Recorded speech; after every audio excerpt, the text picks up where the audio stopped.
ओम गणेशाय नमः। ओम नमः शिवाय। मैं निखिल ज्योतिषाचार्य आप सभी का मेरे चैनल पर पुनः स्वागत करता हूं। आशा करता हूं कि आप सभी स्वस्थ होंगे। महादेव की कृपा आप सभी पर सदैव बनी रहे।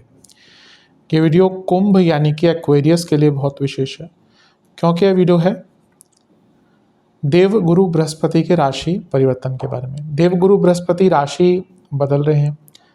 जैसा आपने पहले भी सुना होगा, मैंने भी पहले बताया होगा कि 2025 वर्ष में, बल्कि आने वाले कुछ वर्षों में देवगुरु बृहस्पति 2 बार राशि बदलेंगे। इसके पीछे एक भ्रांति ये भी है, कुछ ज्योतिषाचार्यों ने, या कहिए जो ज्योतिष यथा कथित हैं, कि वो कुछ लोग कहते हैं कि 7 साल तक बृहस्पति अतिचारी हो रहे हैं, या फिर पहली बार बृहस्पति अतिचारी हो रहे हैं। ऐसा कुछ भी नहीं है। बृहस्पति हर वर्ष अतिचारी होते हैं, हर वर्ष वक्री होते हैं। उनकी जो गति है वो सूर्य से दूरी पर आधारित होती है। हाँ, अब इस बार ये हुआ है कि जब वो मिथुन में अतिचारी हुए तो वो आगे बढ़े बढ़े बढ़े, और एक राशि की जो सीमा होती है वो 30 डिग्री की ही होती है। तो जब वो आगे बढ़ते रहेंगे तो ऑब्वियसली वो अगली राशि में प्रवेश कर जाएंगे। तो हर साल वो अतिचारी होते हैं, हर साल वक्री होते हैं।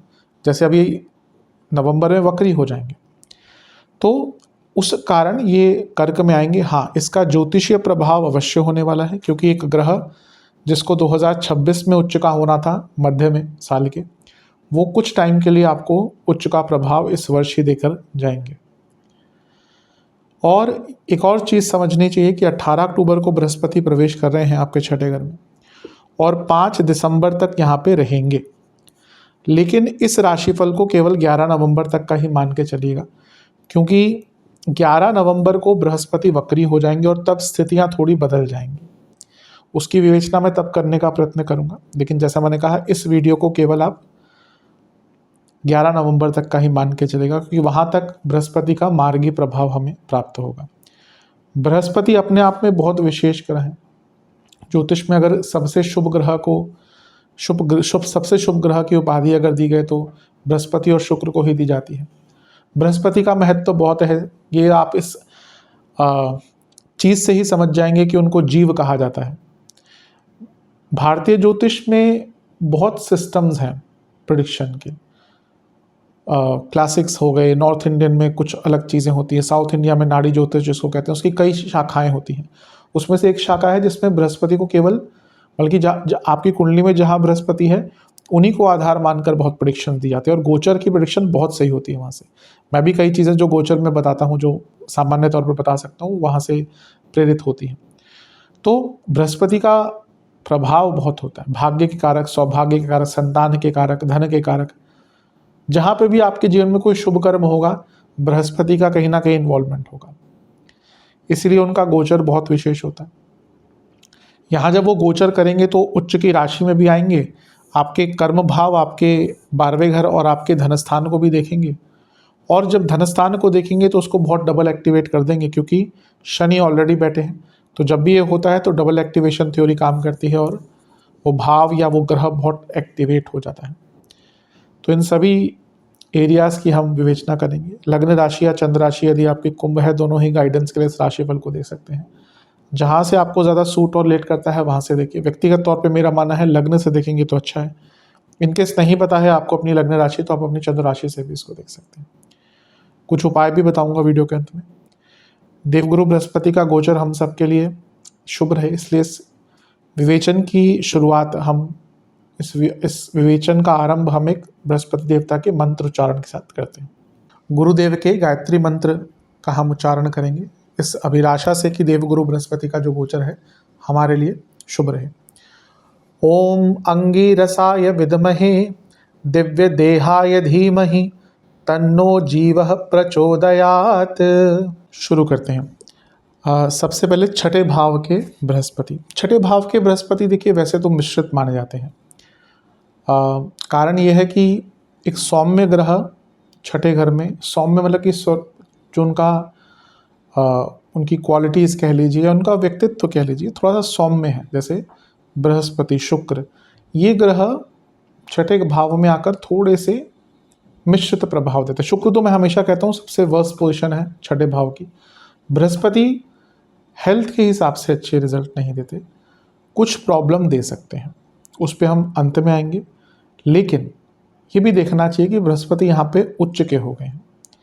अच्छा, एक और चीज़ जो मेरे रेगुलर व्यूअर्स हैं उनको पता ही होगा कि जब मैं बड़े ग्रहों के गोचर के वीडियोस बनाता हूँ तो विस्तृत होते हैं काफ़ी, लेकिन यहाँ पे जो बृहस्पति का गोचर है बहुत लंबा नहीं है, इसलिए इसको मैं बहुत संक्षिप्त ही रखूँगा और जो प्रमुख एरियाज पे प्रभाव पड़ सकता है वही विवेचन करेंगे। सबसे पहले छठे घर में जब बृहस्पति आ रहे हैं, वो लाभेश भी हैं, धनेश भी हैं और उच्च के हो गए। कोई लीगल मामला फंसा हुआ था आपका धन को लेकर, प्रॉपर्टी या एसेट्स को लेकर, कोई सेविंग्स को लेकर, कोई इन्वेस्टमेंट को लेकर, तो जो पैसे का मामला आपका फंसा हुआ था वो काम आपका यहाँ पर पूर्ण हो सकता है। छठा घर लीगल चीज़ों का वैसे भी है और बृहस्पति एक ऐसे ग्रह हैं जो कॉम्प्रोमाइज़ करवाते हैं। तो अगर आपका कोई लीगल केस चल रहा था और आप चाहते हैं कि भाई कॉम्प्रोमाइज़ करके ख़त्म करो इसको, क्योंकि अंततः वही होता है हमारे देश में, केस स्टार्ट करना अलग चीज़ होता है, ख़त्म करना तो अलग कहानी होती है। ठीक है, सरकार बहुत प्रयत्न कर रही है कि चीज़ें फास्ट ट्रैक हों, लेकिन अभी भी धरातल पर चीज़ें ऐसी हैं कि एक बार केस स्टार्ट हो गया उसको ख़त्म करना बहुत मुश्किल होता है। तो अगर कोई ऐसा केस चल रहा है बहुत लंबे टाइम से और यहाँ पे कोई संभावना बनती है कि उसको ख़त्म किया जाए, तो उसको ख़त्म कर लीजिएगा अगर आप चाहते हैं तो, क्योंकि बृहस्पति महाराज उसमें हेल्प अवश्य करेंगे। मैंने रोग की बात करी कि जीव कारक छठे घर में आता है तो कोई रोग देगा, लेकिन एक अच्छी चीज़ ये है कि बृहस्पति उच्च के हैं, तो अगर आपको कोई हेल्थ इशू चल रहा था ऑलरेडी और उसका इलाज नहीं मिल रहा था, डायग्नोसिस नहीं हो रहा था, तो इन दोनों चीज़ों के लिए बहुत अच्छा है, इलाज भी मिल सकता है और डायग्नोसिस भी आपका हो सकता है।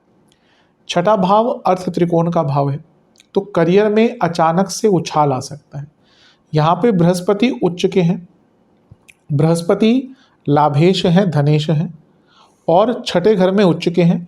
ये भी अर्थ त्रिकोण, ये भी अर्थ त्रिकोण और यहाँ से अर्थ त्रिकोण को देखेंगे भी, यानी कि पूरा जो अर्थ त्रिकोण है वो एक्टिवेट हो गया, यानी कि करियर में प्रमोशन के बहुत स्ट्रांग योग बन रहे हैं क्योंकि उच्च के हो गए। वो लाभेश हैं, धनेश हैं, इसका कहने का तात्पर्य यह था कि धन बढ़ेगा, और क्योंकि अर्थ त्रिकोण को एक्टिवेट कर रहे हैं, अर्थ त्रिकोण के स्वामी हैं, तो करियर में पैसा बढ़ेगा और क्योंकि उच्च के हैं तो पद प्राप्ति का योग बन जाता है।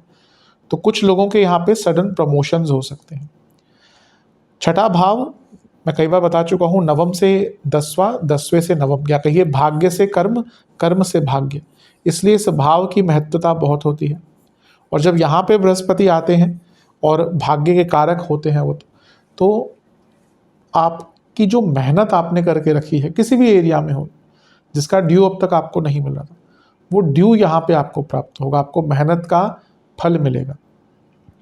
कई लीगल चीज़ें, कई एडमिनिस्ट्रेटिव कार्य, कई सरकारी कार्य जो हैं वो आपके पूरे होना शुरू हो जाएंगे और आपके दुश्मनों में भी कमी आएगी। अगर कुछ कोई तंग कर रहा था तो उससे मैटर सॉल्व हो सकता है, शत्रुओं की संख्या थोड़ी कम होगी, कंपटीशन में सफलता मिलेगी, कंपटीशन थोड़ा कम होगा और एक प्रकार से आपका जो डिटर्मिनेशन का लेवल है कई चीज़ों को लेकर वो बढ़ जाएगा। तो बृहस्पति का छठे घर में आना कई एरियाज़ में आपको प्रभाव अच्छा देगा। अगर आपका अपने किसी रिलेटिव से कोई आपकी कहा सुनी हुई है, बहस हुई है, उसको सॉल्व करने का बहुत अच्छा ये समय बन जाता है। और क्योंकि बृहस्पति ज्ञान के कारक है, तो अपने करियर में आपको कुछ बहुत अच्छा सीखने को भी यहाँ पे मिलेगा। कोई नॉलेज ज्ञान प्राप्त, नॉलेज का ज्ञान आप प्राप्त, नॉलेज के बारे में आपकी जो नॉलेज की प्राप्ति है वो बढ़ पाएगी यहाँ पे। और छठा भाव कंपटीशन का है, तो स्टूडेंट्स को भी यहाँ पे कंपटीशन में बहुत लाभ मिलेगा। बृहस्पति भाग्य के कारक हैं और उच्च के हो रहे हैं, तो कंपटीशन में भाग्य का साथ मिलेगा।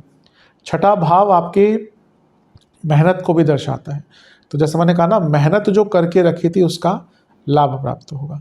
छठा भाव अष्टम से 11वां है, तो गुप्त धन की वृद्धि और पैतृक संपत्ति से अचानक से बड़ा लाभ प्राप्त हो सकता है। और जो छठा भाव है ये पंचम से दूसरा है, यानी कि आपकी संतान को भी धन का लाभ हो सकता है। छठे घर के बृहस्पति वैसे तो संतान के कारक नहीं होते, लेकिन आज हम उस टाइम में जी रहे हैं जहाँ पे चीज़ें आज से 30 साल पहले, 40 साल पहले जैसी नहीं रह गई। एक टाइम था जब महिलाएं गर्भधारण के बारे में अर्ली ही विचार करती थी।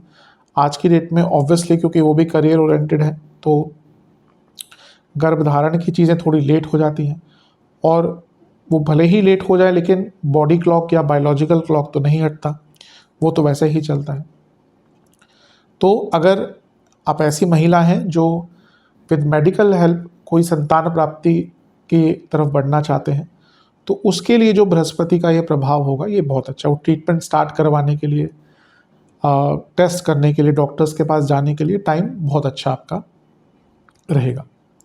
ये भाव लाभ स्थान से भी अष्टम में बन जाता है, तो कोई लाभ या कोई काम जो रुका हुआ था ना आपका, वो भी यहाँ पे बहुत अचानक से बन सकता है।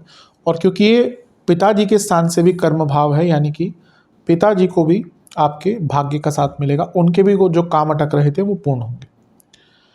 अब चलते हैं बृहस्पति महाराज के, अच्छा थोड़ा उनके स्वामित्वों की बात भी कर लेते हैं। लाभ स्थान के स्वामी उच्च के हो रहे हैं, यानी कि लाभ कमाने के नए अवसर, प्लानिंग को इम्प्लीमेंट करने का मौका मिलेगा। और जैसे मैंने कहा, लाभ कई गुना आपका बढ़ सकता है। और धन स्थान के स्वामी का उच्च का होना, यानी कि सेविंग से लाभ और धन स्थान के स्वामी उच्च के हो गए, यानी कि धन के एरिया में तो बहुत ज़्यादा लाभ मिल सकता है। कुटुंब में पैसा आ सकता है, वाणी संबंधित कुछ कार्य करते हैं उसमें लाभ आपको प्राप्त हो सकता है। और इवन अगर देखा जाए अपने जीवन के स्तर को भी अगर बढ़ाना है हर एरिया से, तो ये योग बहुत अच्छा है। दृष्टि की तरफ चलते हैं। बृहस्पति महाराज की एक दृष्टि रहेगी 10वें घर पर, अर्थ त्रिकोण में बैठे हैं, अर्थ त्रिकोण के स्वामी हैं और अर्थ त्रिकोण को देख रहे हैं। करियर में प्रोडक्टिविटी, नॉलेज और भाग्य सबकी वृद्धि होगी, और जब ऐसा होता है तो लाभ ही मिलता है। उच्च का ग्रह जब 10वें घर को देखेगा तो पद प्राप्ति का योग बनता है। तो जैसे मैंने पहले भी कहा था कि पद प्राप्ति होगी और आपके कार्यों में आपको सफलता प्राप्त होगी। आप देखेंगे न केवल करियर से संबंधित बल्कि हर एरिया में जीवन के आपको सफलता यहाँ पर प्राप्त होने वाली है। बृहस्पति महाराज की एक दृष्टि रहेगी आपके 12वें घर पर, तो क्योंकि छठे घर में उच्च के हो गए, तो अगर विदेश से संबंधित कोई लीगल, कोई डॉक्यूमेंट का कार्य, कोई सरकारी कार्य अटक रहा था वो पूर्ण होगा और विदेश से बहुत लाभ आपको प्राप्त हो सकता है। विदेश जाने के योग बन जाते हैं, और क्योंकि 12वां भाव है तो आप अपने जीवन में जो कुछ प्रमुख बदलाव लाना चाह रहे थे बहुत टाइम से और नहीं ला पा रहे थे, वो भी आपके पूर्ण हो पाएंगे। और सबसे बड़ी बात है, छठे और 12वें का इस प्रकार से कनेक्शन एक उच्च के ग्रह द्वारा, तो जैसे मैंने कहा डिजीज़ का डायग्नोसिस, इलाज, ट्रीटमेंट, डॉक्टर बदलने हैं तो ट्रीटमेंट चेंज करने का मौका, हर चीज़ के लिए बहुत अच्छा है। और बृहस्पति महाराज की एक दृष्टि रहेगी आपके धन स्थान पर, जहाँ पे स्वयं शनिदेव बैठे हैं जो लग्नेश भी हैं, तो धन स्थान भी डबल एक्टिवेट हो गया, आपके लग्नेश भी डबल एक्टिवेट हो गए। तो अपने, जैसे मैंने कहा था, अपने जीवन के स्तर को बढ़ाने का मौका मिलेगा, कार्य पूर्ण करने के बहुत मौके मिलेंगे। और धन के दृष्टिकोण से तो बृहस्पति महाराज का गोचर आपके लिए स्वर्णिम अवसर है। धन के रूप में इतना लाभ आपको प्राप्त होगा कि आप खुद ही हैरान हो सकते हैं।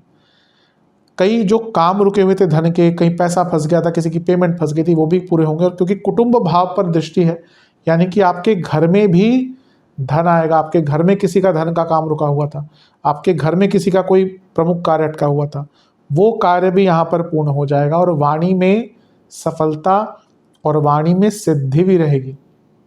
ये वो टाइम होता है आप कुछ बोलते हैं तो हो भी जाता है। तो इसीलिए ये बृहस्पति का गोचर बहुत विशेष है। लव लाइफ में चीज़ों को ठीक करने का मौका मिलेगा, अपनी कम्युनिकेशन को बेटर करने का मौका मिलेगा। करियर में तो बहुत अच्छा है। बिजनेस में देखिए सप्तम से 12वें में है, तो आपको ये बृहस्पति ना मजबूर करेंगे कि भाई बदलाव करिए, अपने कंफर्ट जोन से निकालेंगे और उसके द्वारा आपको बहुत कुछ प्राप्त करवाएंगे। और एक प्रकार से पूरे जीवन का जो दृष्टिकोण है आपका, वो बहुत ज़्यादा सकारात्मक हो जाएगा।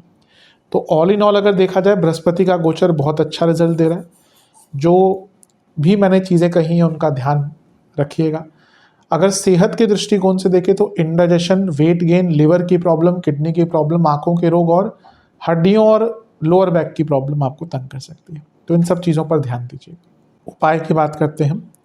आपको अपने आसपास किसी भी मंदिर में जाकर, जो वहाँ पे पंडित जी हैं, उनको एक पीला वस्त्र, रुद्राक्ष की माला, दक्षिणा और मिठाई का डब्बा अर्पण उनको देके उनका आशीर्वाद लेना है। एक पात्र में गंगा जल, केसर मिलाकर शिवलिंग का अभिषेक करें। केसर और चंदन का तिलक लगाएं। केसर युक्त खीर का महादेव को अभिषेक करें, भोग लगाएं और एक घी का दिया अर्पण करें।